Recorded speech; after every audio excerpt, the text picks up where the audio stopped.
వరమంతయు మమ్మలను మీ కృపలో కాచి కాపాడి మాకు మంచి ఆరోగ్యాన్ని ఆయుష్ను ఇచ్చి మరొకసారి మీ సన్నిధిలో మేము ఇలా కూర్చోవడానికి తండ్రి మీ మాటలు వినడానికి మాకు ఇచ్చిన గొప్ప అవకాశంను బట్టి మీకు కృతజ్ఞతాస్తుతులు చెల్లిస్తున్నాం.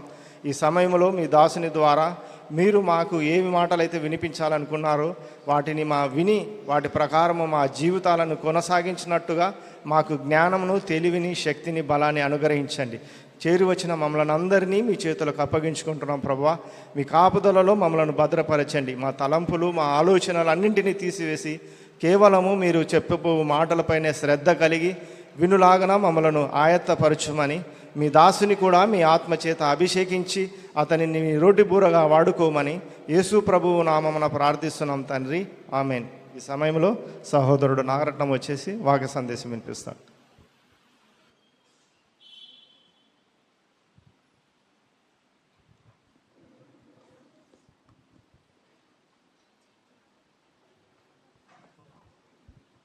కొంచెం ముందరకు చదువుకుందామమ్మా. ఆ కుర్చీలు తీయకండి, నేను కావాల్సుకనే లోపలేస్తాను. ఎందుకంటే బయట వినరు వాళ్ళు, చాలామంది బయట కూర్చుంటారు కదా, బస్సులు లారీలు చూసుకుంటూ ఉంటారు, వాళ్ళు వినరనే నేను లోపలేస్తా. మీరు కొంచెం ముందరకు వస్తే ఆడవాళ్ళు వెనకలు వచ్చేవాళ్ళు అడ్జస్ట్మెంట్ అవుతారు. సర్దుకోండి అమ్మ, కొంచెం సర్దుకోండి. మొగలు బయట కూర్చుంటే వినరు, అందుకోసమే నేను లోపలేస్తా కుర్చీలు. హల్లెలూయా, దేవునికి మహిమ కలుగును గాక. ఆమేనని చెప్పండి. అది కూడా చెప్పకపోతే దేవునికి మహిమ వద్దా? ఆమేనంటే అలాగూ జరుగును గాక అని అర్థం. దేవునికి మహిమ కలుగును గాక. ఆమేన్. సరే, ఇక్కడ ఉన్న వారిలో ఎంతమంది మారు మనసు పొందినారు? చేతులు ఎత్తితే నేను చూసిస్తాను. చాలామంది పొందినారు. సరే, మీది ఏం మారు మనస్సో, నిజమైన మారు మనస్సో, నకిలీ మారు మనస్సో నేను తెలుసుకుంటా. మారు మనసు పొందినారు కదా, ఏ విషయంలో మారు మనసు పొందినారు మీరు? ఇంకోటి, అసలు మారు మనసు అంటే అర్థం ఏంటో నాకు చెప్పండి. మీరు చెప్పొచ్చు మారు మనసు అంటే? సరే, మారు మనసు అంటే సరిగ్గా తెలియదు. ఏ విషయంలో మీరు మారు మనసు పొందినారు అదన్నా చెప్పండి. ఇప్పుడు మారు మనసు అంటే చాలామంది 50 మంది చేయెత్తినారు, మంచిదే. ఏ విషయంలో మీరు మీ మనసులు మారినాయి, మారు మనసు పొందినారు? రక్షణ విషయంలోనంట. చెప్పాలి. అందుకే నేను అనేది నకిలీదా ఒరిజినల్లా మారు మనస్సా కనుక్కుంటా అని చెప్తున్నా నేను. ఏ విషయంలో మీరు అందరూ మారు మనసు పొందినారు? చాలామంది పాస్టర్లు అంటుంటారు మారు మనసు పొందు, మారు మనసు పొందు. పొందినావా? మారు మనసు పొందినావా అంటుంటారు. పొందినాం సార్ అంటున్నారు. అదే ఏం మారు మనసు పొందినారో చెప్తే నేను సంతోషిస్తా. నేను అది చెప్పేదేదో కొంచెం తక్కువ చేసి చెప్తా మిగిలిన భాగం.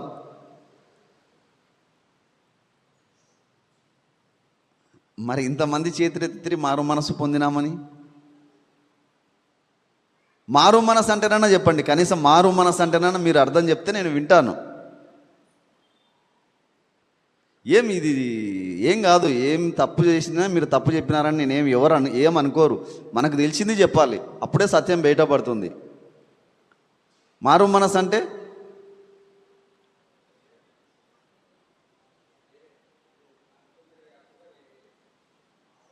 ఈ మనసు కాకుండా ఇంకో మనస్సా? ఆలోచన వేరే ఆలోచన అంటే ఒక మనస్సు, మనకున్న ఆలోచనను మార్చుకోవడం. సరే, చాలామంది చెప్తుంటారు కదా, చాలామంది అంటుంటారు మనసు మార్చుకున్నారా, మీరు మనసు మార్చుకున్నారా? చాలామందికి బోధకులకే తెలియదు.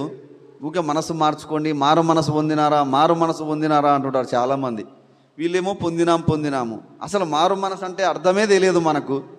ఏ విషయంలో మారు మనసు పొందినామో కూడా తెలియదు మనకు. కాబట్టి ఈరోజు ఈ వాక్య సందేశంలో 4 విషయాలు మనం నేర్చుకుందాం.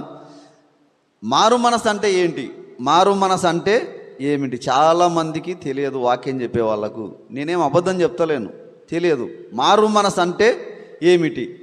బైబిల్ ఉంది కదా, ఏ విషయంలో మీరు మారు మనసు పొందండి అని బైబిల్ చెప్తుంది. బయట చాలామంది వేరే వేరే కారణాలను బట్టి మారు మనసు పొందండి అని చెప్తాడు. కానీ బైబిల్ ఈ విషయంలో మీరు మారు మనసు పొందండి అని క్లియర్గా చెప్పింది. ఆ విషయం ఏందో తెలుసుకుందాం. మూడో విషయము నిజమైన మారు మనసు. బైబిల్ చెప్పిన మారు మనసు, సత్యమైన మారు మనసు పొందితే మన జీవితంలో ఏం జరుగుతుంది? నంబర్ 4, నిజమైన మారు మనసు. దేవుడు చెప్పిన మారు మనసు, బైబిల్ చెప్పిన మారు మనసు పొందకపోతే ఏం జరుగుతుంది? ఈ 4 విషయాలను మనం తెలుసుకుందాం. 4 విషయాలు మనం తెలుసుకుందాం. మొదటి విషయం వచ్చేసి అసలు మారు మనసు అంటే ఏంటి? మారు మనసు అంటే మనసును మార్చుకోవడం, మన మనసుని మార్చుకోవడం. ఇప్పుడు నేను కర్నూలు పోవాలనుకున్నా, మనసు మార్చుకున్నా, వద్దనుకున్నా, ఇదే మారు మనసు. ఏసనచ్చినాయనకు డబ్బులు ఇవ్వాలనుకున్నా, ఇప్పుడు మనసు మార్చుకున్నా, ఇవ్వకూడదు అనుకున్నా, ఇదే మారు మనసు.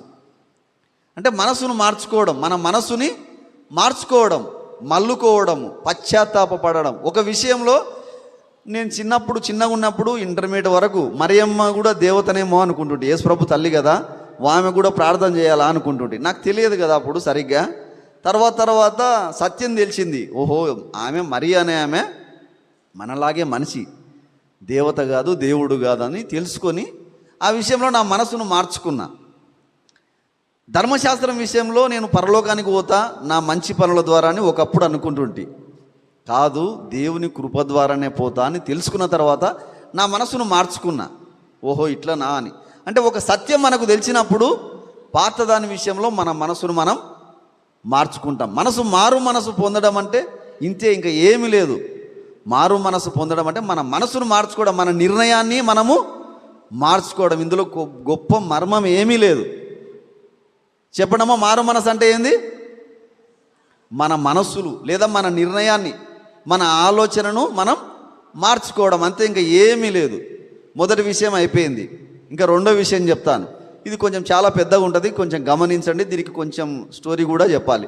రెండో విషయం ఏంటంటే, ఏ విషయంలో మారు మనస్సు పొందమని బైబిల్ చెప్తుంది, ఏ విషయంలో ఖచ్చితంగా ఈ విషయంలో మారు మనసు పొందండి అని బైబిల్ మనకు చెప్తుంది.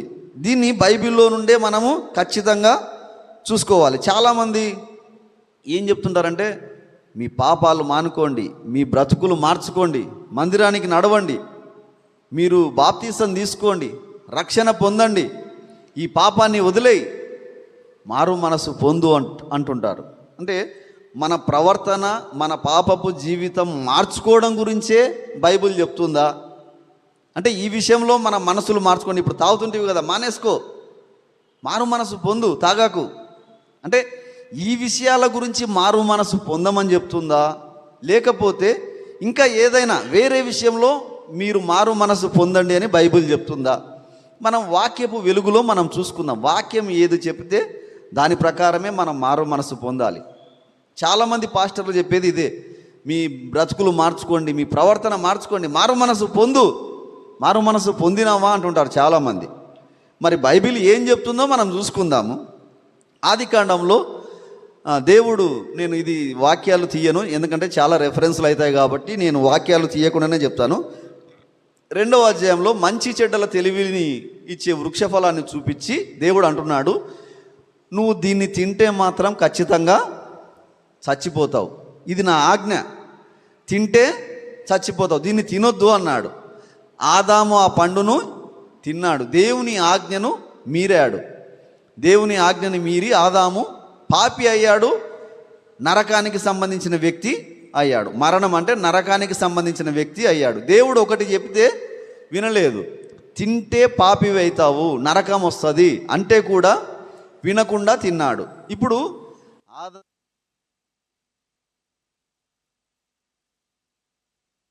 ఆదాము పాపి అయినాడు, నరకానికి సంబంధించిన వ్యక్తి ఆదాము అయినాడు. ఇది మొదటి విషయం.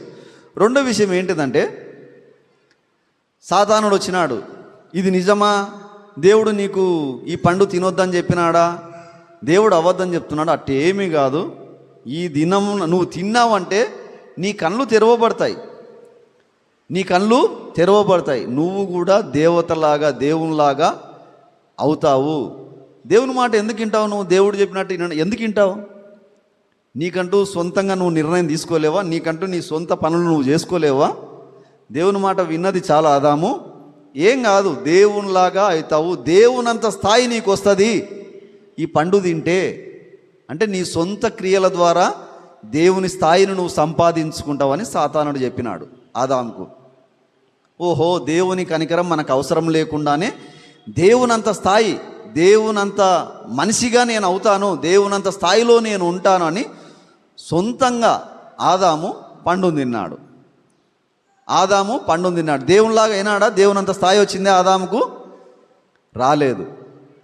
మొదటి విషయంగా పాపి అయిపోయాడు, మరణానికి నరకానికి పాత్రుడైనాడు. రెండో విషయం ఏంటిదంటే ఆదాము పండు తినడం ద్వారా దేవునంత స్థాయి ఆయనకు లేదు, దేవునంత స్థాయి ఆయనకు రాలేదు. ఇది రెండో విషయం. మూడో విషయం ఏంటిదంటే ఆదాము పండు తినకముందు దేవునితో నిరంతరము సహవాసం కలిగి ఉన్నాడు. అన్ని జంతువులన్నీ తోటలో ఉన్నాయి, విశ్రాంతిగా ఉన్నాడు, ఏ పని చేస్తలేడు, దేవుడు ఆహారం ఇస్తున్నాడు, అన్ని సమృద్ధిగా ఉన్నాయి.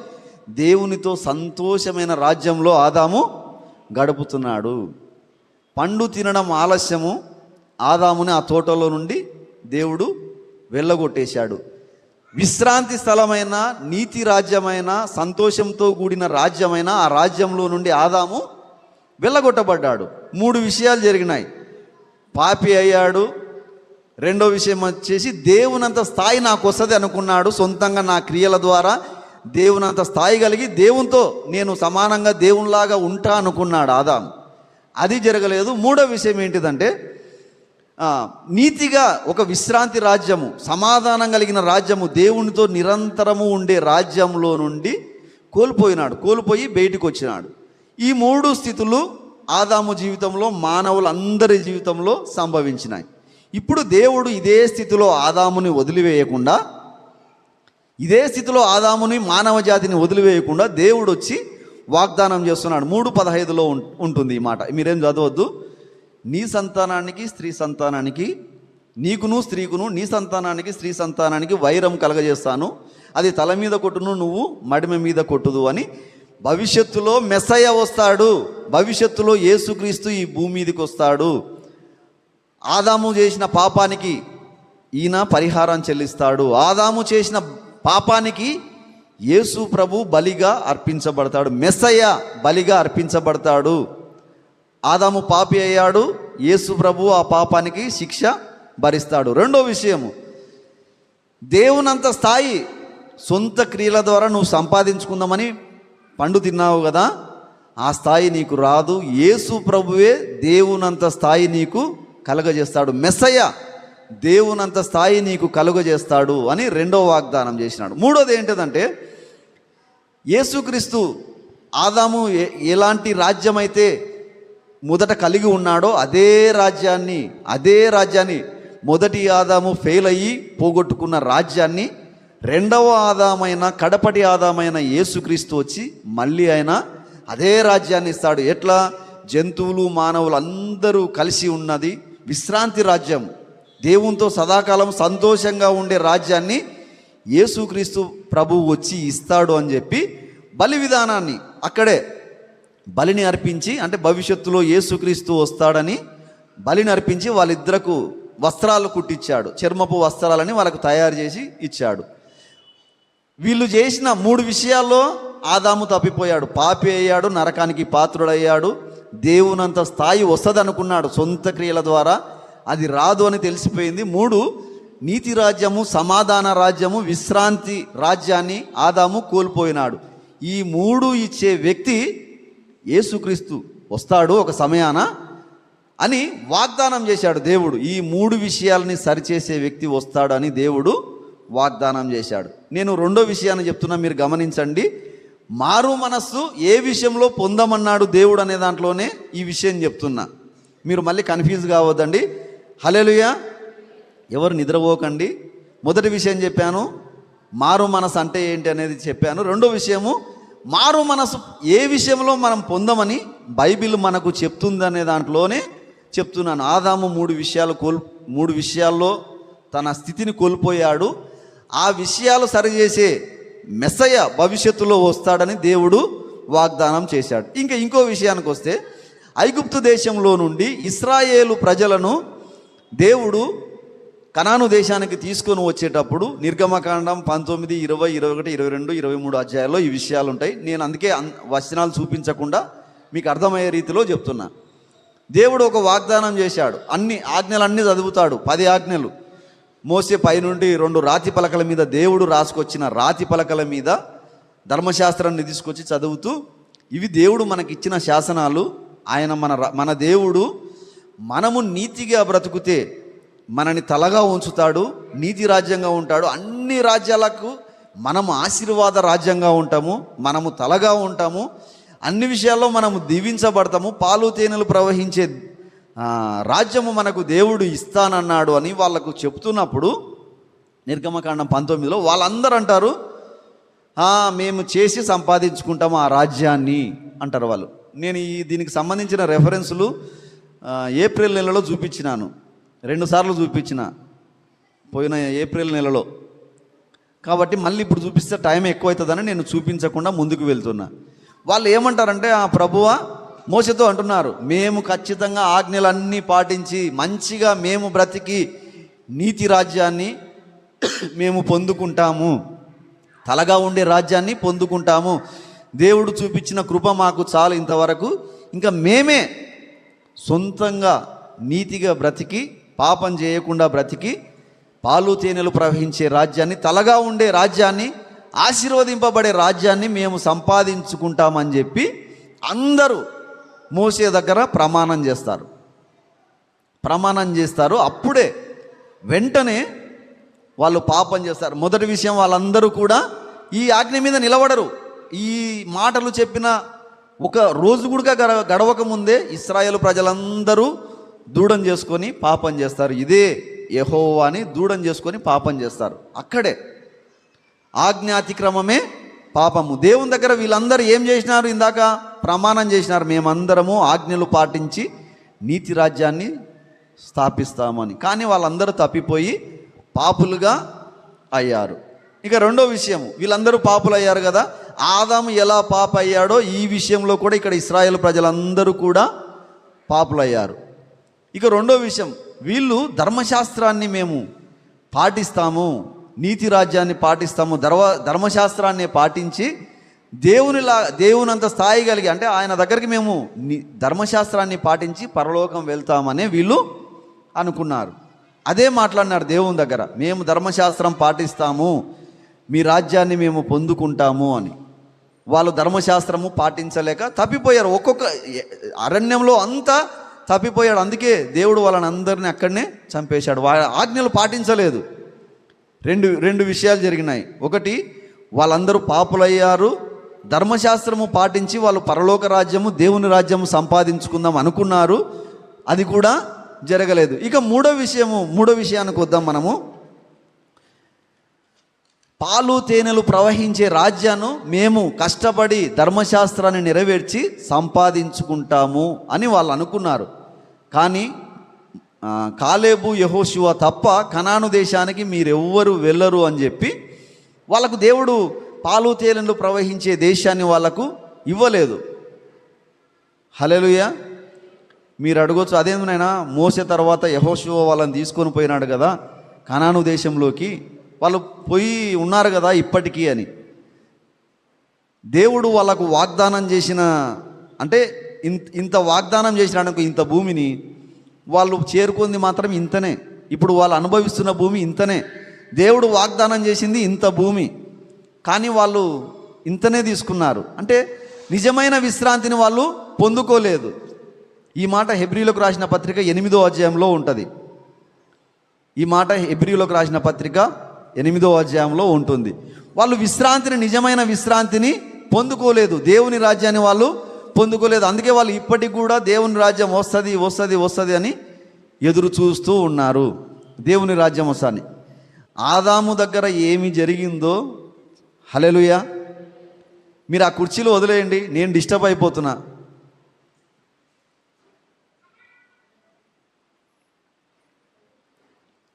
అమ్మ కొంచెం ముందరికి రండి అమ్మా అంటే మీరు రారు. హల్లెలూయా.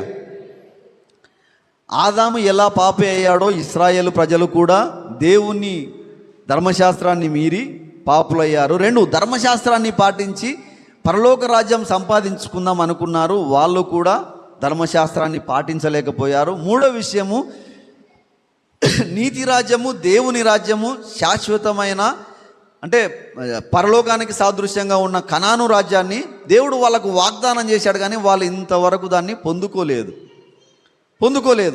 ఎందును బట్టి పొందుకోలేదు అంటే పాపాన్ని బట్టే వాళ్ళు ఈ విషయంలో కూడా పొందుకోలేదు.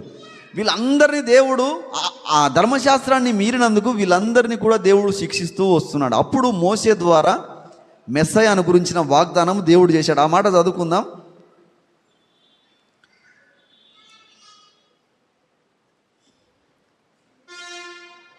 ద్వితీయోపదేశకాండము 18వ అధ్యాయము 16వ వచనం చదవండి ఒకసారి. ద్వితీయోపదేశకాండము 18వ అధ్యాయం 16వ వచనం.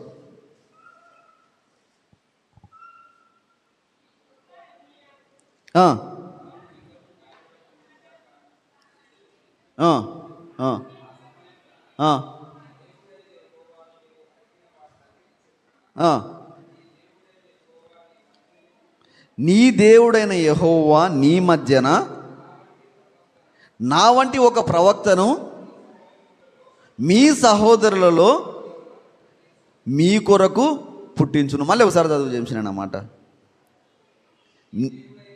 నీ దేవుడైన యెహోవా నీ మధ్యను నా వంటి ఒక ప్రవక్తను నీ సహోదరులో నుండి నీ కొరకు పుట్టించును అని యేసుక్రీస్తు గురించి వాగ్దానం చేస్తున్నాడు. ఈ మాట యేసుక్రీస్తుకి ఏం సంబంధం నైనా అని ఎవరికి ఏం డౌట్ వస్తలేదా?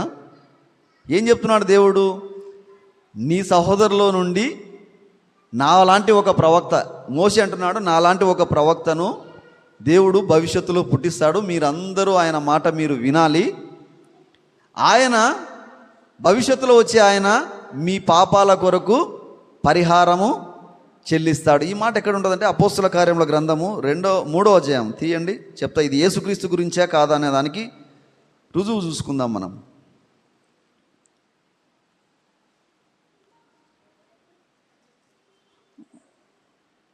ఇరవై 22వ వచనం, 3:22, 2 కాదు, 3వ అధ్యాయం 22వ వచనం. మోసే ఇట్లా, నేను ప్రభువైన దేవుడు నా వంటి ఒక ప్రవక్తను మీ సహోదరుల్లో నుండి మీ కొరకు పుట్టించును, ఆయన మీతో ఏమి చెప్పినను అన్ని విషయములలో మీరు ఆయన మాట వినవలెను. ఆ ప్రవక్త మాట విననివాడు ప్రజలలో ఉండకుండా సర్వనాశనమగును. ఇశ్రాయేలు ప్రజలందరూ పాపులైనారు, ధర్మశాస్త్రం పాటించి దేవుని రాజ్యాన్ని సంపాదించుకుంటాం అనుకున్నారు. అది కూడా వాళ్ళకు జరగదని తెలిసిపోయింది. తర్వాత విశ్రాంతి రాజ్యము, దేవుని రాజ్యం వాళ్ళకు దేవుడు ఇస్తానని వాగ్దానం చేశాడు, అది కూడా వాళ్ళు కోల్పోయారు. ఇప్పుడు దేవుడు వాగ్దానం చేస్తున్నాడు. మార్క్ ఒకసారి పైనకి పోయిరా, మార్క్ చాలా అల్లరి చేస్తున్నారు పిల్లలు. దేవుడు వాగ్దానం చేశాడు ఏమని? ఈ 3 విషయాలు సరిచేసే ఒక వ్యక్తి, ఒక ప్రవక్త, యేసుక్రీస్తు మెస్సయ్య భవిష్యత్తులో వస్తాడు. ఆయన నా వంటి ఒక ప్రవక్త, ఆయన మాట మీరు వినాలి, మానవులందరి పాపాలకు ఆయన పరిహారం చేస్తాడు. తర్వాత ధర్మశాస్త్రాన్ని నెరవేర్చి ఆయన్నే మానవులని నీతిమంతులుగా తీరుస్తాడు. తర్వాత ఆయన్నే వచ్చి విశ్రాంతినిస్తాడు, దేవుని రాజ్యాన్ని ఇస్తాడని ఈ 2 సందర్భాలు, ఆదాము దగ్గర, ఇశ్రాయేలీయులు అరణ్యంలో ఉన్న ఈ 2 సందర్భాలలో మెస్సయాని గురించి దేవుడు వాగ్దానం చేశాడు, యేసుక్రీస్తు గురించి దేవుడు వాగ్దానం చేశాడు. వీళ్ళు 3 విషయాల్లో తప్పిపోయారు. ఆ 3 విషయాలను నెరవేర్చడానికి భవిష్యత్తులో మెస్సయ్య వస్తాడు. వీళ్ళు పాపులయ్యారు, యేసుక్రీస్తు వచ్చి పాపానికి శిక్ష అనుభవిస్తాడు. వీళ్ళు ధర్మశాస్త్రం పాటించి పరలోక రాజ్యము చేరుకుందాము, దేవునంత స్థాయి వస్తుందని ఆదాము తర్వాత ఇశ్రాయేలు ప్రజలు ప్రయత్నం చేశారు, అది జరగదు. యేసు ప్రభు వీళ్ళ తరపున ధర్మశాస్త్రాన్ని నెరవేర్చి ఉచితంగా కృప ద్వారా మానవులందరినీ నీతిమంతులుగా చేస్తాడు. 3వ విషయం, దేవుడు ఆదాము దగ్గర కోల్పోయిన రాజ్యం, ఆదాము దగ్గర ఏదైతే సంతోషకరమైన విశ్రాంతి రాజ్యం ఉందో తర్వాత ఇశ్రాయేలీయులకు వాగ్దానం చేయబడిన ఆనంద రాజ్యము ఏదైతే ఉందో ఆ రాజ్యాన్ని యేసుక్రీస్తు ప్రభు వారు ఇస్తారని దేవుడు 2 సార్లు వాగ్దానము చేశాడు. గలతీ 4:4 ఉంటుంది, కాలము పరిపూర్ణమైనప్పుడు దేవుడు తన కుమారుణ్ణి ఈ భూమి మీదకి పంపడానికి ముందు మలాకి ప్రవక్త ద్వారా 4:5 ఉంటుంది, తీయాల్సిన అవసరం లేదు.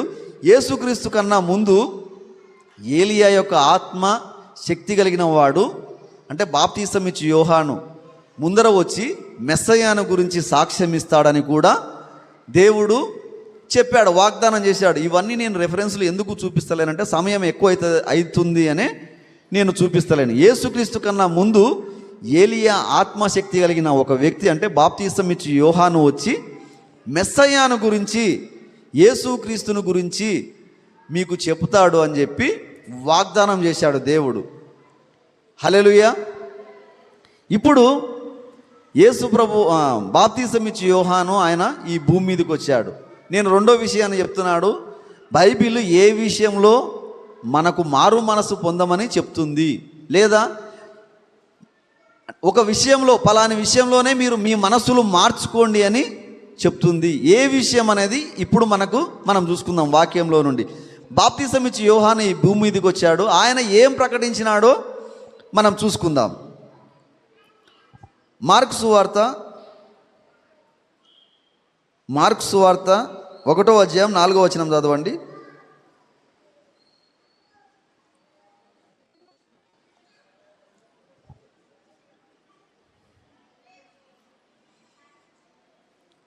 మార్కు సువార్త 1వ అధ్యాయం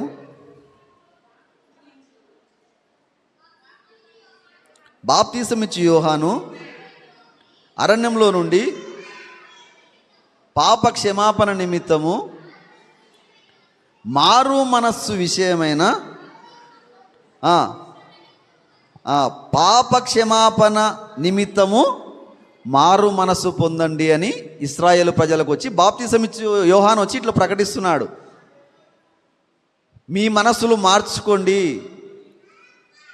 పాప క్షమాపణ నిమిత్తము మీ మనసులు మార్చుకోండి. ఇశ్రాయేలు ప్రజలందరికీ దేవుడు వాగ్దానం చేసినాడు, ఏమని? భవిష్యత్తులో మెస్సయ్య వస్తాడు, మీ అందరి పాపాలు ఆయన మీద వేసుకుంటాడు అని. ఆదాము దగ్గర కూడా దేవుడు వాగ్దానం చేసినాడు, ఏమని? మెస్సయ్య వస్తాడు, మీ పాపాల కొరకు ఆయన పరిహారము చేస్తాడు అని. సమయమైంది, దేవుడు యేసుక్రీస్తును పంపించాడు. ఇప్పుడు బాప్తిసం ఇచ్చి యోహాను ప్రకటిస్తున్నాడు, పాప క్షమాపణ నిమిత్తము మీరు మారు మనసులు పొందండి.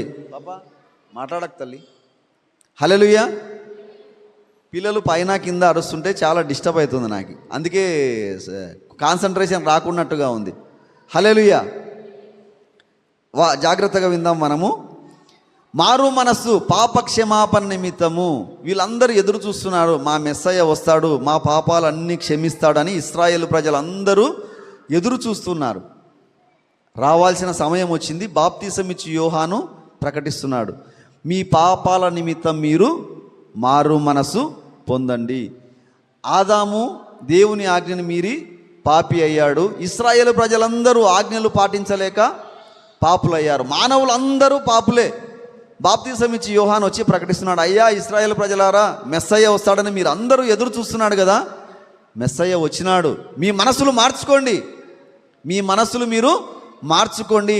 యేసుక్రీస్తు వచ్చాడు, లోక పాపములన్నీ మోసుకొని పోయే దేవుని గొర్రెపిల్ల, లోక పాపాలన్నీ మోసుకొని పోయే దేవుని గొర్రెపిల్ల వచ్చాడు. ఆయన యందే మానవుల పాపాలకు క్షమాపణ ఉంది. ఈ విషయంలో మీ మనసులు మార్చుకోండి, ఇంకా ఎదురు చూడాల్సిన అవసరం లేదు. వాళ్ళందరూ ఎదురు చూస్తున్నాడు కదా, యేసు ప్రభు వచ్చి ఇంకా ఎదురు చూడాల్సిన అవసరం లేదు, మీ మనసులు మార్చుకోండి, వచ్చేసినాడు ఆయన, ఆయనను నమ్మండి, మీరందరూ మీ మనసులు మార్చుకోండి.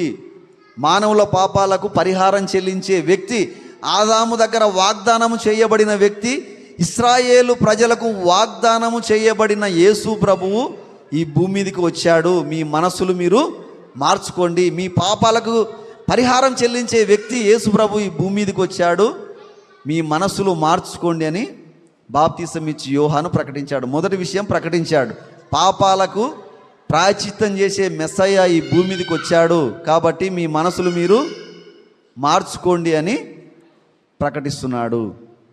ఇక రెండో విషయం, మత్తయి సువార్త 21వ అధ్యాయం 32వ వచనం చదవండి.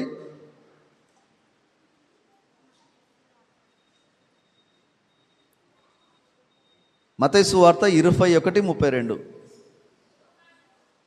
యోహాను నీతి మార్గమున యోహానంట నీతి మార్గమున వాళ్ళ యొద్దకు వచ్చాడు. యోహాను బాప్తిసం ఇచ్చి యోహాను నీతి సువార్తను తీసుకొని వీళ్ళ యొద్దకు వచ్చారు. ఇశ్రాయేల్ ప్రజలందరూ ఏమనుకుంటున్నారంటే, మేము అబ్రహాము సంతానము, మాకు ధర్మశాస్త్రం ఉంది, ఆజ్ఞలు ఉన్నాయి, మేము ఆజ్ఞలు పాటిస్తాము, ధర్మశాస్త్రం పాటిస్తాము, సున్నపులు తప్పిపోకుండా ధర్మశాస్త్రం పాటిస్తాము, నీతిగా బ్రతికి పరలోకం పోతాము అని వీళ్ళు అనుకుంటుంటే బాప్తిసం ఇచ్చి యోహాను అంటున్నాడు, అయ్యా మీ ధర్మశాస్త్రం వల్ల మీరెవ్వరూ పరలోకం వెళ్ళలేరు అని వాళ్ళకు నీతి సువార్త తీసుకొని వచ్చినాడు బాప్తిసం ఇచ్చి యోహాను. మీరు ఆజ్ఞలు పాటించి పోలేరు, వాళ్ళు 10వ వంతు అన్నిట్లో 10వ వంతు ఇస్తారు, అట్లా చేయడం ద్వారా కూడా మీరు పరలోకము మీరు చేరుకోలేరు అని నీతి సువార్తను తీసుకొని వచ్చినాడు. దేవుడే మిమ్మల్ని నీతిమంతులుగా తీరుస్తాడు, ఆ తీర్చే వ్యక్తి అయిన యేసు ప్రభు ఈ భూమి మీదకి వచ్చినాడు, ఆయనని మీరు నమ్మండి, మీ మనసులు మార్చుకోండి అని బాప్తిసం ఇచ్చి యోహాను ప్రకటించాడు. మొదటి విషయం ఏంటంటే, మీ పాపాలకు ప్రాయశ్చిత్తం చేసే మెస్సయ్య వచ్చినాడు, మీ పాపాలని మోసుకొని పోయే, లోక పాపాలను మోసుకొని పోయే దేవుని గొర్రెపిల్ల అయిన యేసు ప్రభు ఈ భూమి మీదకి వచ్చాడు, కాబట్టి మీ మనసులు మార్చుకోండి, నమ్మండి అని ప్రకటించాడు. రెండో విషయము, ధర్మశాస్త్రం ద్వారా మీరెవ్వరు పరలోక రాజ్యానికి చేరుకోలేరు, మెస్సయ్య వచ్చాడు, ఆయన నమ్మితే ఆయన నీతి ద్వారా పరలోకము పోతాము అని నీతి సువార్తను తీసుకొని బాప్తిసం ఇచ్చి యోహాను వచ్చాడు. ఇక మూడో విషయం చూసుకుందాం. మత్తయి సువార్త 3వ అధ్యాయం 2వ వచనం చదవండి. మత్తయి సువార్త 3వ అధ్యాయం 2వ వచనం.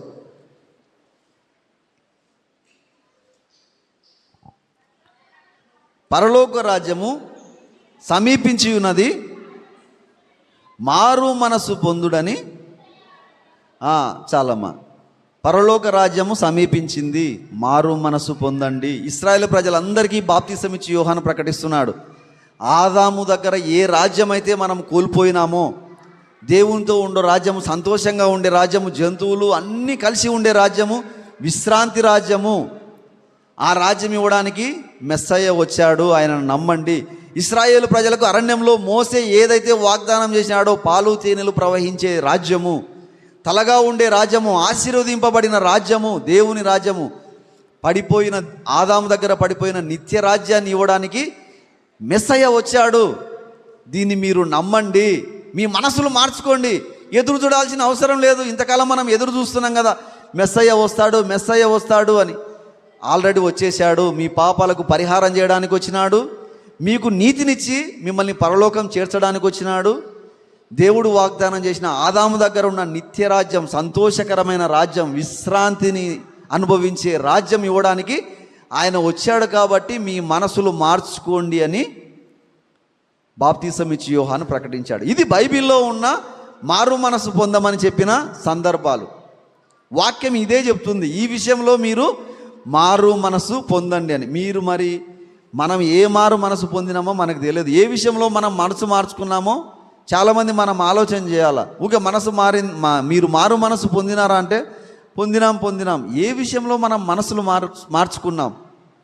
బాప్తిసం ఇచ్చి యోహాను ఏం చెప్తున్నాడు? పాపాలకు యేసు ప్రభు ప్రాయచిత్తం చేస్తాడు, కాబట్టి ఈ విషయంలో మీ మనసులు మార్చుకోండి. ఆయనే మనకు బదులుగా శిక్ష అనుభవించేవాడు, కాబట్టి ఈ విషయంలో మీరు మనసులు మార్చుకోండి అని చెప్తున్నాడు. రెండో విషయము, ధర్మశాస్త్ర క్రియల వలన సొంతంగా దేవునంత స్థాయి మనకు రాదు. మన క్రియలను బట్టి యేసు ప్రభు మీద ఆధారపడితే, మెస్సయ్య మీద ఆధారపడితే ఆయన్నే మనని పరలోక రాజ్యానికి తీసుకొని పోతాడు, దేవునంత స్థాయి ఇస్తాడు, ఆయన సింహాసనం మీద ఆయన పక్కన కూర్చోబెట్టుకుంటాడు. మన సొంతంగా ఇలాంటి స్థాయి రాదు అని బాప్తిసం ఇచ్చి యోహాను ప్రకటించాడు. మూడోది, దేవుని రాజ్యంలో, సంతోషకరమైన రాజ్యంలో, తలగా ఉండే రాజ్యంలో, విశ్రాంతి అనుభవించే రాజ్యము యేసు ప్రభు ఇవ్వడానికే వచ్చాడు. ఇది నమ్మాలి మనము, భవిష్యత్తులో ఇస్తాడు.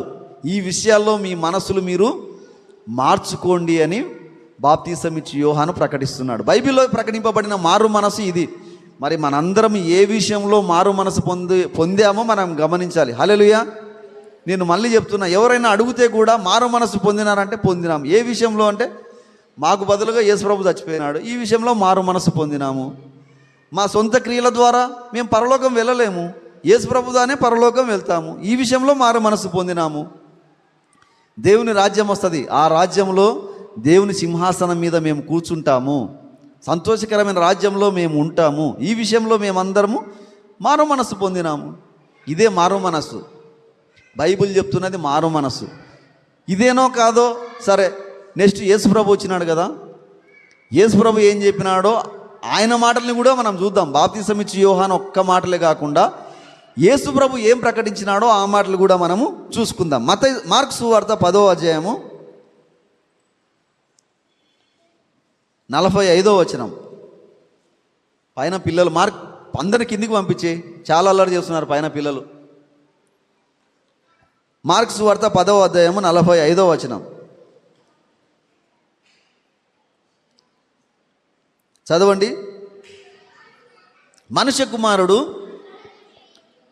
పరిచారం చేయించుకున్నట్టుకు రాలేదు, కానీ పరిచర్య చేయడానికి అనేకులకు ప్రతిగా విమోచన క్రయధనముగా తన ప్రాణం ఇచ్చుటకు వచ్చెను. నేనే లోక పాపములు మోసుకొని పోయే దేవుని గొర్రెపిల్లను, మీ అందరి కోసం ప్రాణం పెట్టడానికి వచ్చిన మెస్సయ్యను నేనే. ఆదాము దగ్గర దేవుడు వాగ్దానం చేసిన మెస్సయ్యను నేనే, మోసే చెప్పిన ఆ ప్రవక్తను నేనే, మీ అందరి పాపాలు మోసుకొని పోయే గొర్రెపిల్లను నేనే అని యేసు ప్రభువుగా స్వయంగా చెప్తున్నాడు. ఈ విషయంలో మీరు మారు మనసు పొందండి, ఈ విషయంలో మీరు మీ మనసులు మార్చుకోండి అని యేసు ప్రభు చెప్తున్నాడు. రెండో విషయం, మత్తయి సువార్త 5వ అధ్యాయము 20వ వచనం. మత్తయి సువార్త 5వ అధ్యాయం 20వ వచనం. శాస్త్రుల నీతి కంటేను పరిసయ్యుల నీతి కంటేను మీ నీతి అధికము కాని ఎడల మీరు పరలోక రాజ్యము చేరరు. వీళ్ళందరూ ధర్మశాస్త్రము 10 ఆజ్ఞలు పాటించి నీతిగా బ్రతికి మంచిగా బ్రతికి మా స్థాయి ద్వారా, మా మంచి పనుల ద్వారా దేవునంత స్థాయి కలిగి మేము దేవుని సింహాసనం పక్కన కూర్చుంటామని వీళ్ళు అనుకుంటున్నారు. యేసు ప్రభు వచ్చి అంటున్నాడు, శాస్త్రుల నీతి పరిసయ్యుల నీతి సరిపోదు, ఎక్కువ కావాలి, అంతకన్నా ఎక్కువ కావాలంటే దేవుని నీతి కావాలా. మీరు ధర్మశాస్త్రాన్ని పాటించి నీతిమంతులు కాలేరు. ధర్మశాస్త్రానికి వేరుగా దేవుని నీతి ఉంది, అది నేను మాత్రమే ఇస్తాను. ధర్మశాస్త్రాన్ని సున్నా పొల్లు తప్పిపోకుండా నెరవేర్చేది నేనే అని యేసు ప్రభు చెప్తున్నాడు. ధర్మశాస్త్రానికి సమాప్తి నేనే, నన్ను నమ్మండి, నేను మిమ్మల్ని ఉచితంగా పరలోక రాజ్యానికి తీసుకొని పోతానని యేసు ప్రభు స్వయంగా ప్రకటిస్తున్నాడు. ప్రయాసపడి భారం మోసుకొంచున్న సమస్త జనులారా, ధర్మశాస్త్ర భారాన్ని వీళ్ళు మోస్తున్నారు. ప్రయాసపడి భారం మోసుకున్న సమస్త జనులారా నా యొద్దకు రండి, నేను మీకు విశ్రాంతినిస్తారు. నా భారము సులువు, నా కాడి తేలిక. మీరు ధర్మశాస్త్రాన్ని మొయ్యలేరు, చేయలేరు, కష్టతరమైంది. నా భారం సులువు, తేలిక అని యేసు ప్రభు చెప్తున్నాడు. నా ద్వారా తప్ప ఎవ్వడు తండ్రి యొద్దకు వచ్చే ఛాన్సే లేదు. మీ సొంత క్రియల ద్వారా మీరు రాలేరు. ఎవడైనా తండ్రి దగ్గరికి రావాలనుకుంటే నా ద్వారానే, ఇంకా వేరే ఆప్షనే లేదు మీకు. మనుషులు రక్షణ పొందడం అసాధ్యము, దేవునికే సమస్తము సాధ్యము. నా నీతిని నమ్మండి, నేను మిమ్మల్ని ఉచితంగా నీతిమంతులుగా తీరుస్తా అంటున్నాడు. యేసు ప్రభువుగా రెండు విషయాలు చెప్పాను ఇప్పటికి. యేసు ప్రభు చెప్పినవి, మానవులందరి పాపాలకు పరిహారం చెల్లించే వ్యక్తిని నేనే అని నమ్మండి. రెండో విషయం, మంచి పనుల ద్వారా, ధర్మశాస్త్రపు క్రియల ద్వారా మీరు ఏదో దేవునంత స్థాయి కలిగి దేవుని పక్కన కూర్చుందామంటే కూర్చోలేరు. నన్ను నమ్మితే నా సింహాసనం మీద నా పక్కన కూర్చోబెట్టుకుంటా, నా నీతిని ఇచ్చి అని యేసు ప్రభు చెప్తున్నాడు. తర్వాత మూడో విషయం వచ్చేసి మత్తయి సువార్త 4వ అధ్యాయం 17వ వచనం. మత్తయి సువార్త 4వ అధ్యాయం 17వ వచనం చదవండి.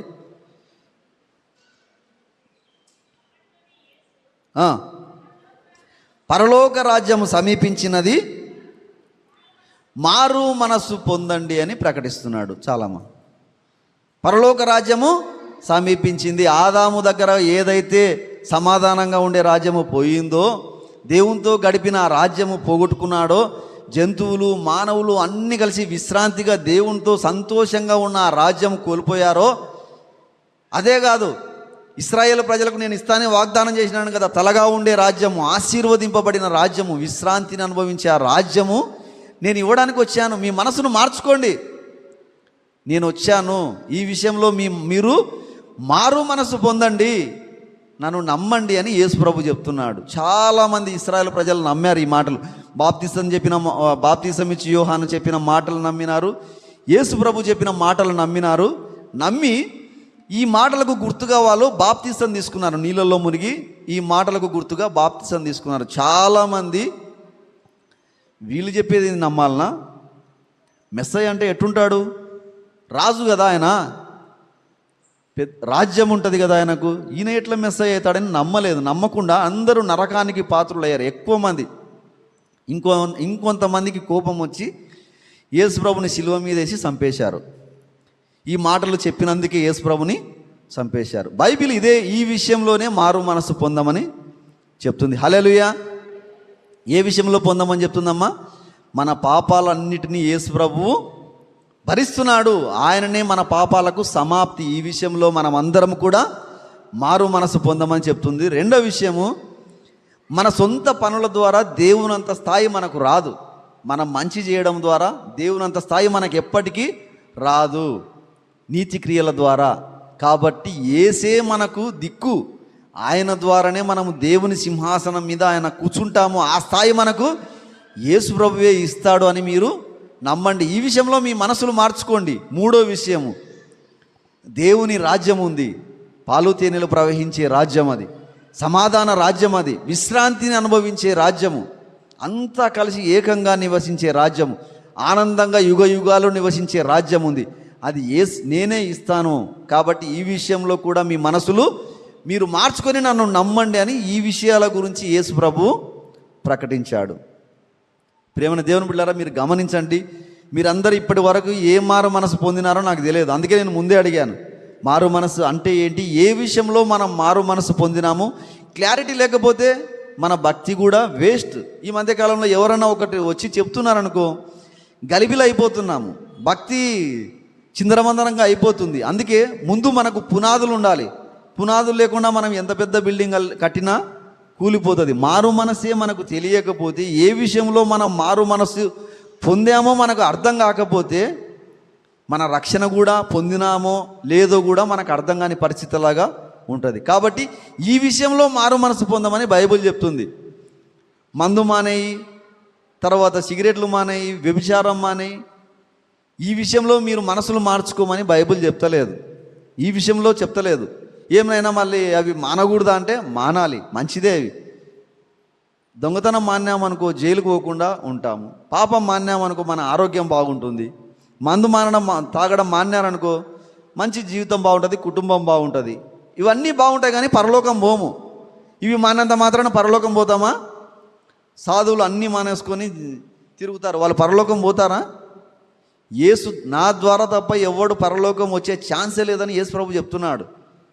అన్నీ మానుకున్నంత మాత్రాన మనం పరలోకం పోము. అందుకే ఏ విషయంలో మారు మనసు పొందాలో ఒక క్లారిటీ ఉండాలి మనకు. బైబిల్ ఏం చెప్తుందంటే, ఈ మూడు విషయాల్లో, పాపం విషయంలో యేసు ప్రభువే శిక్ష అనుభవించాడు, నీతి విషయంలో ఆయనే మాకు నీతి, మా నీతి ఆయనే మమ్మల్ని పరలోకానికి చేరుస్తాడు. ఈ విషయంలో మనం మారు మనసు పొందాలి. దేవుని రాజ్యంలో, యుగ యుగాల్లో ఉండే సంతోషకరమైన రాజ్యంలో మేము ఉంటాం, ఆయన ఇస్తాడు. ఈ విషయంలో మీ మనసులు మీరు మార్చుకోండి అని బైబిల్ చెప్తుంది. ఈ విషయంలో మీరు మారు మనసు పొందమని బైబిల్ చెప్తుంది. ఇది మనం నమ్మాలి. దేవుడు చెప్పిన వాక్యాన్ని నమ్మాలి, మనుషులు చెప్పింది కాదు. మీరు పాపాలు మానుకోండి, మంచిదే, మానుకుందాం. దేవుని పిల్లలమైనాకు ఎలాగూ మన పాపాలన్నీ ఆటోమేటిక్గా మనం దేవునిలో కొనసాగుతున్నప్పుడు మన పాపాలన్నీ మనం మానేసుకుంటాం. ఒకటే రోజు మానలేం, కానీ అన్నీ మానిపోతాయి. మన మనసులో ఓహో మేము దేవుని బిడ్డలమని మనం ఎరుగుతున్న కొలది అన్ని పాపాలు మనకు దూరం అయిపోతాయి.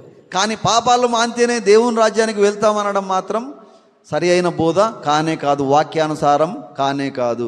హల్లెలూయా. 2 విషయాలు చెప్పాను నేను. మొదటిది మారు మనసు అంటే ఏమిటి? మన మనసులు మార్చుకోవడం అని చెప్పాను. రెండో విషయం, ఏ విషయంలో మారు మనసు పొందమని బైబిల్ చెప్తుంది?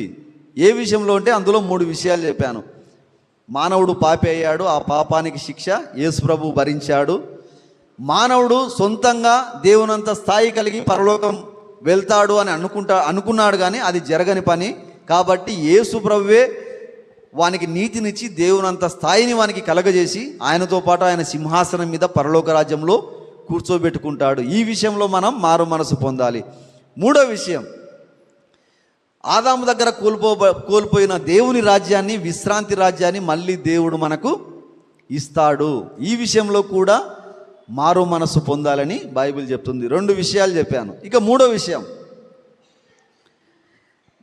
ఈ బైబిల్ ప్రకారం చెప్పబడిన మారు మనసు అంటే నిజమైన మారు మనసు మనం పొందుకుంటే ఏమొస్తుంది? నిజమైన మారు మనసు ఉంది కదా, ఈ మారు మనసుగాన మనము మన జీవితాల్లో పొందుకున్నాం అనుకో, సరేనైనా నువ్వు చెప్పినటి వల్ల నేను మార్చుకుంటా అని మీరు అన్నారనుకో, ఏం జరుగుతుందో నేను చెప్తాను. అపోస్తుల కార్యముల గ్రంథం 2వ అధ్యాయం 30వ వచనం చదవండి.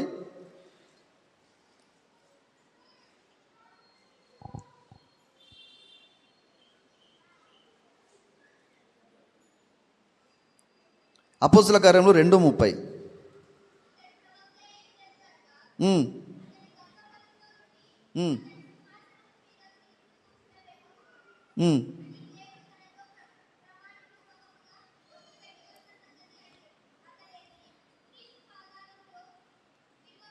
ఇది ఒక మాట ఉంటుంది చూడు జేమ్స్, నేనా ఏడుంటుందంటే పరిశుద్ధాత్మను వరమును పొందుదురు అనే మాట అపోస్తుల కార్యములనే 6లోనా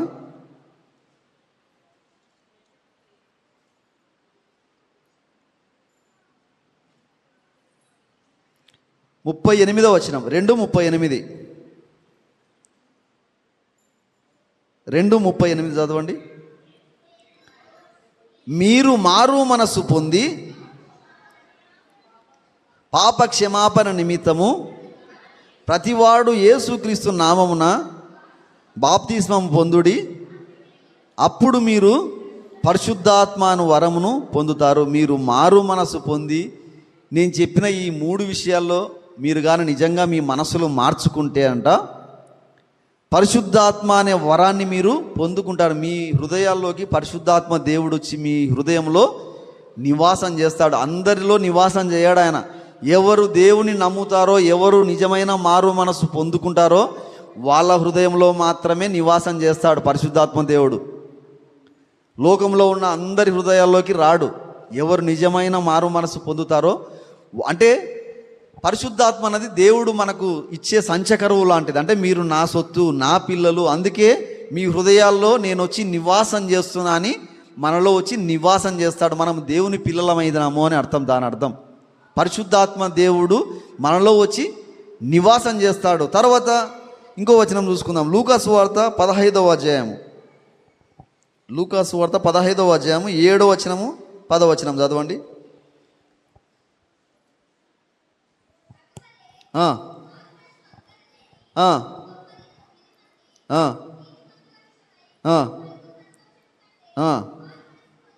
మారు మనసు పందు ఒక్క పాపి విషయమై పరలోకంలో సంతోషం కలుగుతుంది. అక్కడే ఉంటుంది, దేవుని కూడా సంతోషం కలుగుతుంది అని 10వ వచనంలో. నువ్వు మారు మనసు పొందినావు అనుకో, నీకన్నా ఎక్కువ దేవునికి సంతోషం కలుగుతుంది. నిజమైన మారు మనసు పొందితే, అంటే మారు మనసు పొందడం అంటే రక్షణ పొందడం. నిజమైన మారు మనసు పొందితే దేవునికి సంతోషం కలుగుతుంది, పరలోకంలో దేవదూతలకు కూడా సంతోషం కలుగుతుందంట. మనకెవ్వరికి మనం ఆ ఫీలింగ్ కూడా మనం రక్షణ పొందినామనుకో పెద్దగా మనకు ఆ ఫీలింగ్ కూడా కనపడదు, కానీ దేవుడు చెప్తున్నాడు, దేవుడు మాత్రం చాలా సంతోషిస్తాడంట, దేవదూతలు కూడా సంతోషిస్తాయంట. మనం నిజమైన మారు మనసుగాన పొందుకున్నామనుకో దేవునికి సంతోషం కలుగుతుంది, పరలోకంలో కూడా గొప్ప సంతోషం కలుగుతుందంట. తర్వాత మనం అందరము కూడా పరలోక రాజ్యానికి హక్కుదారులమవుతాం. మనం అందరము దేవుని పిల్లలమవుతాం. పరలోక రాజ్యానికి మనము హక్కుదారులము. మన ఆస్తికి మన కొడుకులు ఎట్ట హక్కుదారులో పరలోక రాజ్యానికి మనందరం కూడా హక్కుదారులం. ఎవ్వరూ కాదనలేని సత్యం ఇది. నిజంగా మనము నిజమైన మారు మనసు పొందినామనుకో మనమందరం కూడా పరలోక రాజ్యానికి హక్కుదారులం అవుతాం. బైబిల్లో ఇట్లా నిజమైన మారు మనసు పొందిన వాళ్ళు చాలామంది ఉన్నారు. సిలువలో దొంగ ఉన్నాడు, ఒక దొంగనేమో మారు మనసు పొందాడు, ఇంకొక దొంగ నిజమైన మారు మనసు పొందుతాడు. ప్రభువా, మేమైతే దొంగలము, నిజంగా మాకు శిక్ష రావాల్సిందే, నీవు నీతిమంతునివి, ఏది చేయలేదు, కేవలము మా కొరకు నువ్వు చనిపోతున్నావు, నా పాపాల కొరకే నువ్వు చనిపోతున్నావు, నిజమైన మెస్సయ్యవు నువ్వే అని ఈ దొంగ నమ్మినాడు. నిజమైన మారు మనసు పొందినాడు కాబట్టి యేసుప్రభు ఆయనతో అంటాడు, నాతో పాటు నీవు నేడు పరలోకంలో నాతో కూడా ఉంటావు ఈరోజు నువ్వు అంటున్నాడు ఆయనతో. ఇది నిజమైన మారు మనసు. నిజమైన మారు మనసు పశ్చాత్తాపం కలిగిస్తుంది. నిజమైన మారు మనసు రక్షణను ఇస్తుంది ఒక వ్యక్తికి. నిజంగా మనం మారు మనసు, నిజమైన మారు మనసు ఏం చేస్తుందో తెలుసా? రక్షణ ఇస్తుంది మనకు, దేవుని రాజ్యానికి హక్కుదారులను చేస్తుంది.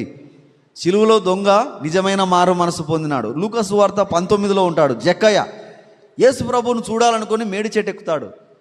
యేసుప్రభు ఆయన పిలుస్తాడు, జక్కయ్య, ఈరోజు నేను నీ ఇంట్లో భోజనం చేయాల్సి ఉంది అంటాడు. ప్రభువా, నేను ఎవరిని ప్రభువా, నా ఇంట్లో నువ్వు భోజనం చేస్తావా అని నిజమైన మారు మనసు పొందుతాడు. ప్రభువా, నేను అన్యాయంగా ఎవరి దగ్గరన్నా తీసుకుంటే వానికి ఇంతకు ఎక్కువ ఇస్తా ప్రభువా. నిజమైన మారు మనసు అది. జక్కయ్యలో నిజమైన మారు మనసు కలిగింది పరలోకానికి. అందుకే కింద అంటాడు, ఇతడు పరలోక రాజ్యానికి, ఇతడు కూడా అబ్రహాం కుమారుడే అంటాడు. అంటే పరలోక రాజ్యానికి చెందినవాడే అంటాడు జక్కయ్య గురించి. తర్వాత అపోస్తల కార్యముల గ్రంథము 2వ అధ్యాయంలో 36, 37 వచనాల్లో ఉంటుంది. యేసుప్రభు పెంతెకోస్తు పండుగ రోజు, యేసుప్రభు చచ్చిపోయిన 50 రోజులకు పెంతెకోస్తు పండుగ జరుగుతుంది. పెంతెకోస్తు పండుగ రోజు పేతురు శిష్యులు అందరూ కలిసి గొప్ప ప్రసంగం చేస్తారు. ఆ ప్రసంగంలో వాళ్ళ హృదయాలు నొచ్చుకుంటాయి. చదవండి ఆ మాట ఒకసారి, 36, 37 వచనాలు.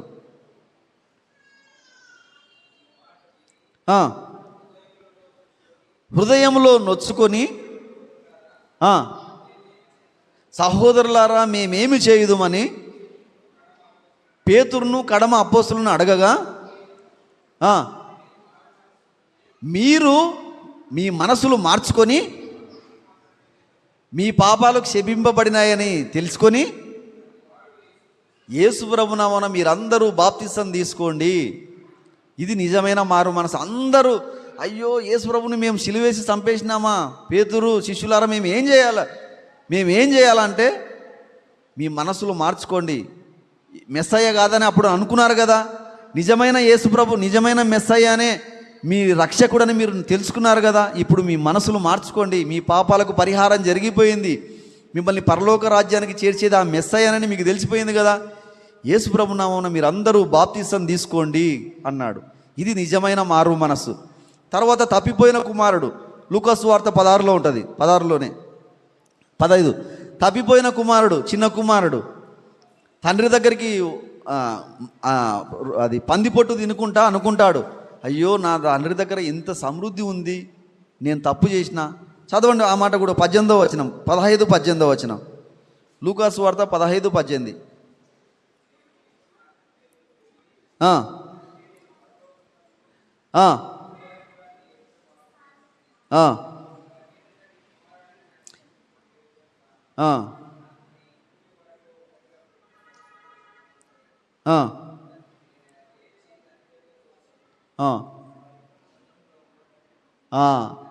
నీకు చాలా జేమ్స్, నిజమైన మారు మనసు వచ్చిందనుకో, తండ్రి నీ దగ్గరకు వచ్చి నిన్ను కౌగిలించి నీ మెడ మీద ముద్దు పెట్టుకుంటాడంట.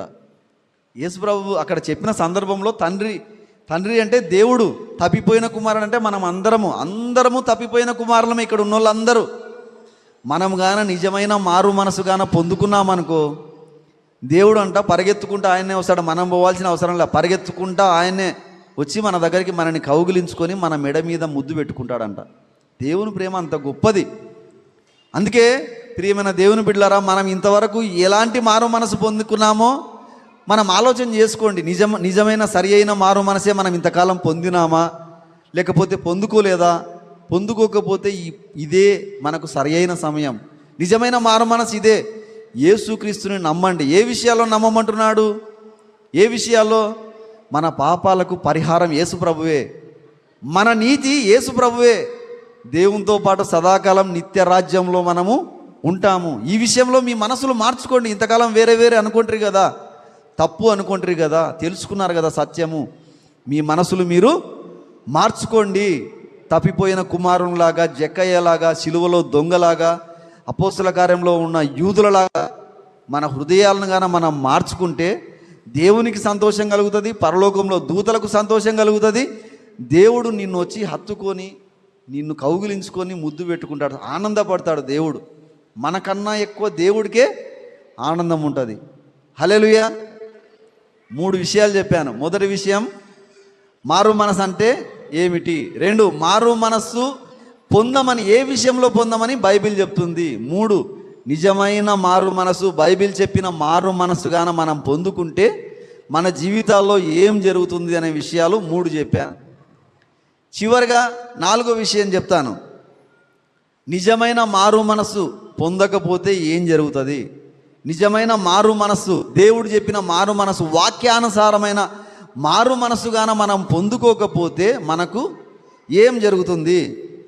చదువుకుందాం అపోస్తల కార్యముల గ్రంథము. కొన్ని రెఫరెన్సులు నేను చదివి వినిపిస్తాను మనకు అర్థం కావడానికి. 5వ అధ్యాయం 31వ వచనం.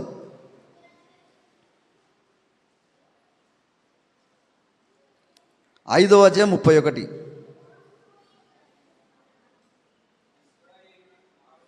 ఇశ్రాయేలునకు మారు మనస్సు, పాప క్షమాపణను దయచేయుటకై దేవుడు యేసు ప్రభువును అధిపతినిగాను రక్షకునిగాను తన దక్షిణ హస్త బలము చేత హెచ్చించి ఉన్నాడు. హల్లెలూయా.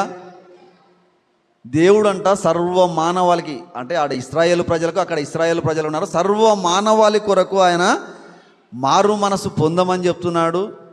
ఎందుకు పొందమని చెప్తున్నాడు? పాపాలకు క్షమాపణ యేసు ప్రభువే, మీ నీతి యేసు ప్రభువే, మీ విశ్రాంతి యేసు ప్రభువే. ఆయననే రక్షకునిగా నియమించినాడంట దేవుడు. రక్షకునిగా, అధిపతిగా దేవుడు నియమించినాడంట. ఈయన ద్వారా తప్ప ఇంకా వేరే ఆప్షనే లేదు. మానవులందరికీ చెప్తున్నాడు, మానవులారా వినండి, యేసు ప్రభుని రక్షకునిగా, అధిపతిగా నియమించాను. మీ మనసులు మీరు మార్చుకోండి, మీరు మారు మనసు పొందండి అని దేవుడు చెప్తున్నాడు. తర్వాత అపోస్తల కార్యం 17:30 వచనం చదవండి.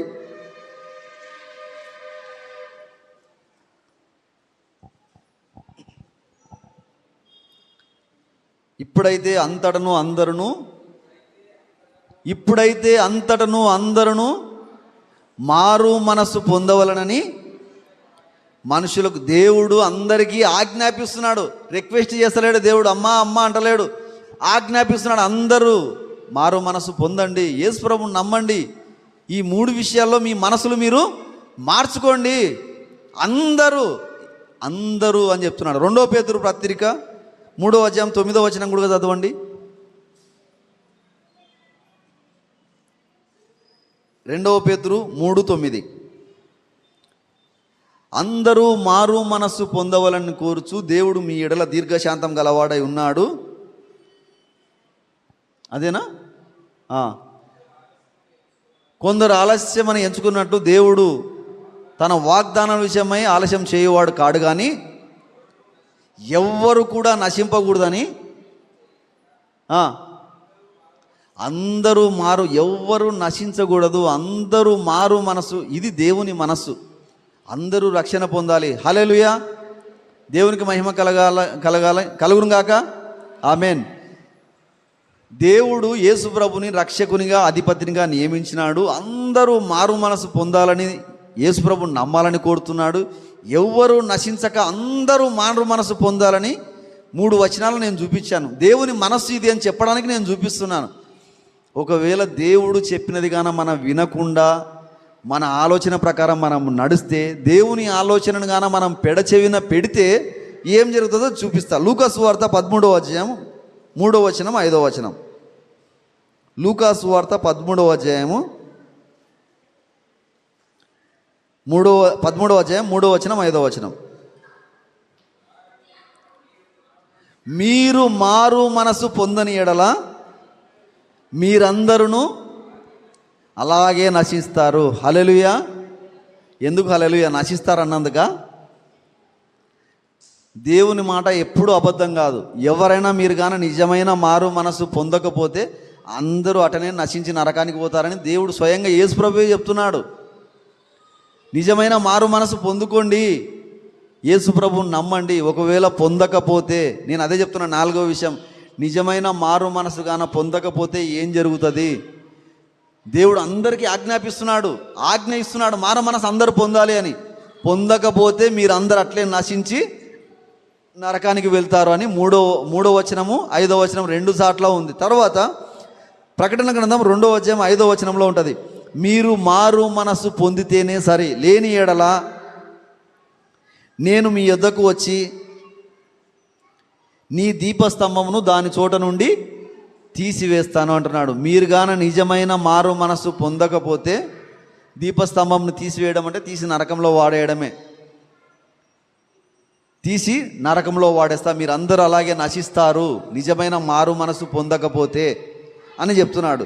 హెబ్రీలకు రాసిన పత్రిక 6వ అధ్యాయంలో 8వ వచనంలో ఉంటుంది, మీరు గాన నిజమైన మారు మనసు పొందకపోతే కాల్చివేయబడతారు అని 8వ వచనంలో ఉంటుంది. హెబ్రీలకు రాసిన పత్రిక 6వ అధ్యాయం 8వ వచనంలో నిజమైన మారు మనసు మీరు గాన పొందకపోతే కాల్చివేయబడతారు అని ఉంటుంది. తర్వాత హెబ్రీలకు రాసిన పత్రిక 10వ అధ్యాయం 27వ వచనంలో చదవండి ఆ మాట ఒకసారి. 10:27, దేవుని న్యాయమైన తీర్పునకు భయముతో ఎదురు చూసుటయు విరోధులను దహింపబోవు తీక్షణమైన అగ్ని ఇక ఉంటుంది. భయంతో నరకం కొరకు ఎదురు చూసడమే అంట. నిజమైన మారు మనసుగాన పొందకపోతే భయంతో మీరు నరకం కోసం ఎదురు చూసడమే. అట్లే విరోధులను దహించబోయే తీక్షణమైన అగ్ని కూడా ఉంటుంది. జాగ్రత్త, మీరు నిజమైన మారు మనసు పొందండి, పొందకపోతే ఈ శిక్ష ఉంది అంటున్నాడు. రోమిలకు రాసిన పత్రిక, ఈ వచనం కూడా చూసుకుందాం. రోమిలకు రాసిన పత్రిక 2వ అధ్యాయం 4వ వచనం,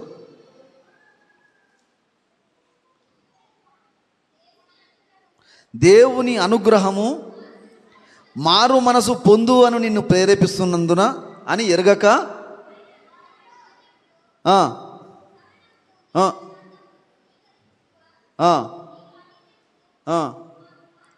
నీ కాఠిన్యమును మార్పు పొందని నీ హృదయమును అనుసరించి ఉగ్రత దినమందు అనగా దేవుని న్యాయమైన తీర్పు బయలుపరిచే దినమందు నీకు నీవే ఉగ్రతను తెచ్చుకుంటావా? దేవుడు చెప్తున్నాడు, కఠినమైన నీ హృదయాన్ని మానుకో, లేకపోతే ఉగ్రత దినమందు నీ అంతకు నువ్వే నరకానికి పోతున్నావు, నేను పంపిస్తలేను అని చెప్తున్నాడు దేవుడు. మారు మనసు పొందు. ఈ విషయాల్లో నీకు చెప్తుంటే కూడా నువ్వు నిజమైన మారు మనసు పొందకపోతే నరకానికి పోతావు. మారు మనసు పొందకపోతే ఏం జరుగుతుందో అనే దానికి చాలా రెఫరెన్సులు ఉన్నాయి. నేను కేవలము 5 రెఫరెన్సులు చూపించా, ఇంకా చాలా ఉన్నాయి. మొత్తం మీద ఏం చెప్తున్నాడు? నరకం ఉంది, కట్టిక చీకటి ఉంది, పండ్లు కొరకట ఏడుపు ఉంది, ఉగ్రత ఉంది. నువ్వు నిజమైన మారు మనసుగాన పొందకపోతే, నువ్వు రక్షణ పొందకపోతే, నిజమైన రక్షణగాన పొందకపోతే నీకు శిక్ష ఉంది, నరకం ఉంది అని దేవుడు చెప్తున్నాడు. హల్లెలూయా. అమ్మా వింటున్నామా? పొందినారా? ఇప్పుడు చెప్పండి ఒకసారి, నాకు చేతులు ఎత్తండి. ఎంతమంది నిజమైన మారు మనసు పొందినారో? ఇంకా కొందరు పొందలే. ఇంకా అగ్ని ఉంది మీకోసం, గమనించుకోండి. నేను చెప్తలేను, దేవుడు వాక్యం చూపిస్తున్నా. నేను నా మాటలని నమ్మకండి, దేవుని మాటలని నమ్మండి. ఇవి చాలామంది ఈ దినాల్లో ఎట్లున్నారంటే దేవుని వాక్యాన్ని హ్యాపీగా వింటారు, సంతోషంగా వింటారు. టీవీలో వింటారు, రేడియోలో వింటారు, సెల్లులో పొద్దు సమానం వాక్యమే వింటుంటారు. వాళ్ళకు వాక్యం వినడం సంతోషము, పాటలు పాడడం సంతోషము, దేవుని గురించి మాట్లాడడం కూడా సంతోషమే. కానీ వాక్యాన్ని నమ్మరు. ఏమైనా ఇన్ని చేసేటోళ్ళు నమ్మరు అని నువ్వు చెప్తావా అని అంటారు కూడా చాలామంది. బాప్తిసం ఇచ్చి యోహాన్ చెప్పేటప్పుడు హేరోదు రాజు సంతోషంగా వినేవాడంట. ఓసారి ఆ మాట చదవండి. మార్కు సువార్త 6వ అధ్యాయం 20వ వచనంలో ఉంటుంది. వాక్యం చెప్తుంటే చాలామందికి సంతోషమే ఉంటుంది, కానీ నమ్మరు. బాప్తిసం ఇచ్చి యోహాను వాక్యం చెప్తుంటే హేరోదు రాజు అంట సంతోషించేవాడంట, చాలా సంతోషించేవాడు. రక్షణ ఉందా మళ్ళీ హేరోదు రాజుకు? లేదు, నమ్మలేదు వాక్యం. ఆయనకు సంతోషాన్ని ఇచ్చింది కానీ నమ్మనందుకు రక్షణను ఇవ్వలేకపోయింది. నమ్మింటే రక్షణ ఇచ్చేదే వాక్యము, నమ్మనందుకు రక్షణ ఇవ్వలేదు. చదవండి ఆ మాట 6:20.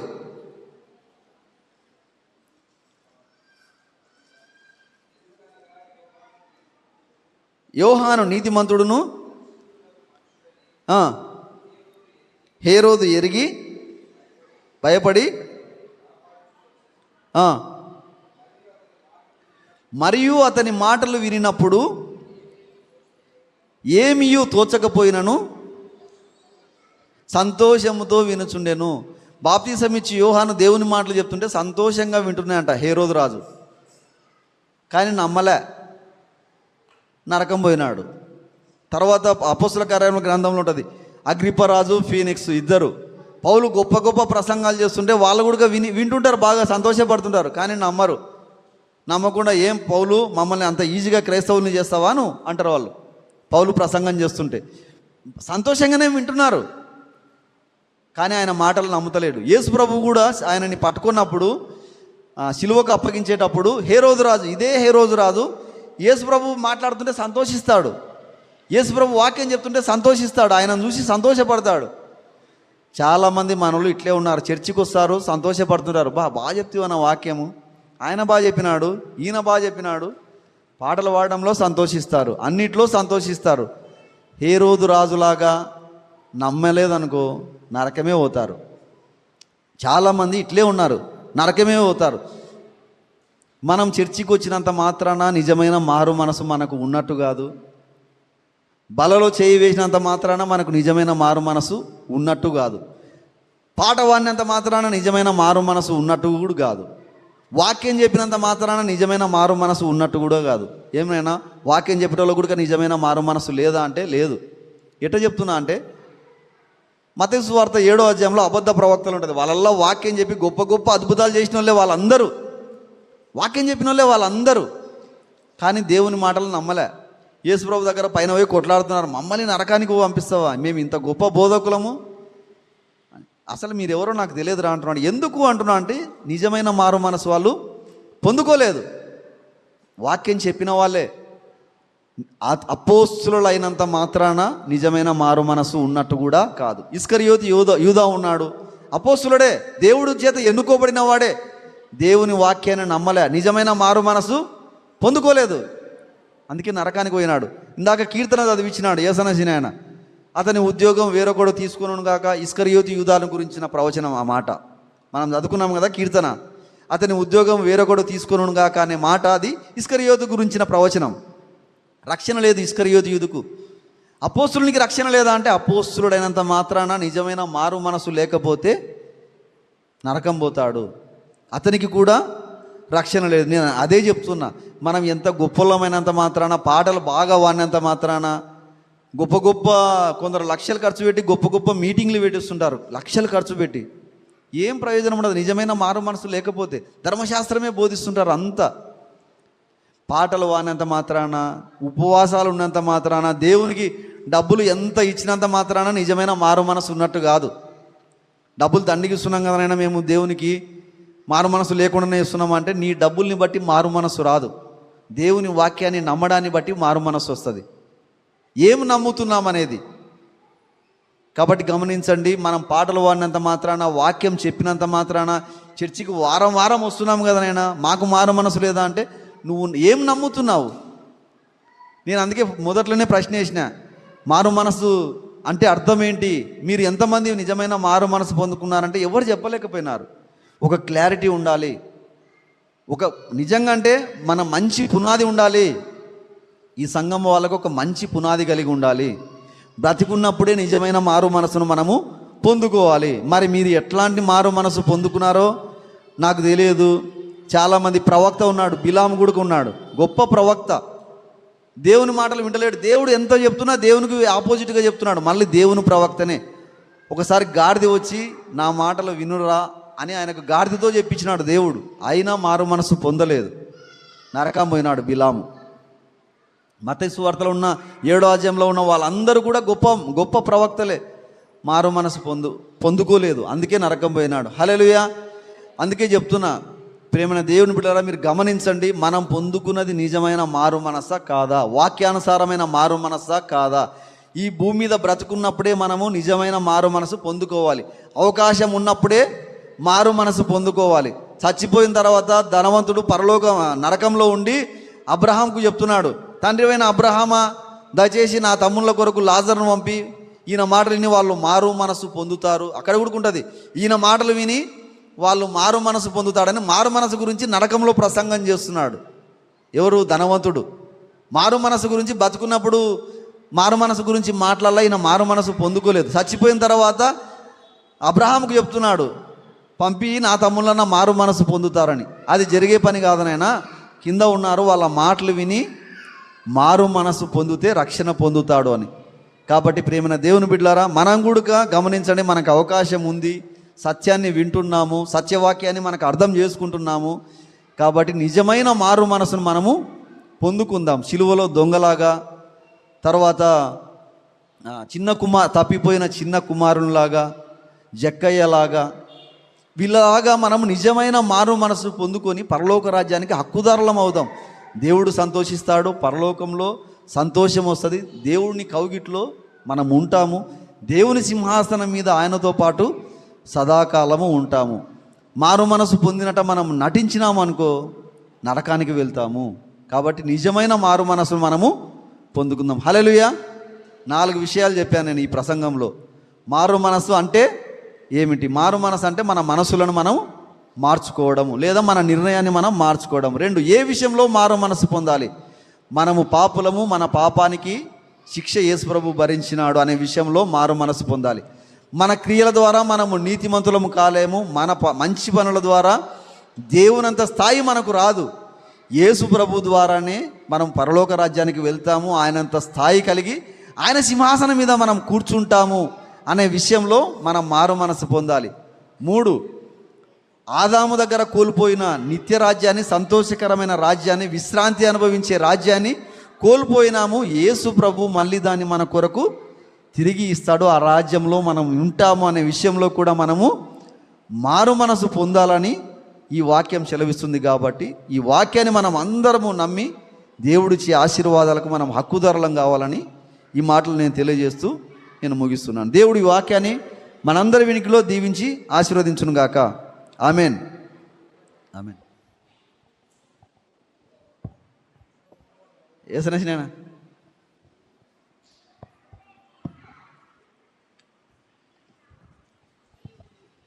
చెప్పబడిన వాక్యం కొరకు స్త్రీలలో నుంచి ఎవరైనా ఒకరు ప్రార్థన చేయండి అమ్మా.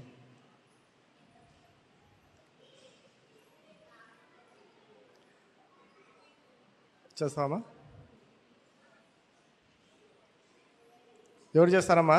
వాక్యం నిమిత్తం మారు మనసు గురించి మీరు విన్నారు కదా, మీకు అర్థమైన దాని గురించి చెప్పండి, ప్రార్థన చేయండి.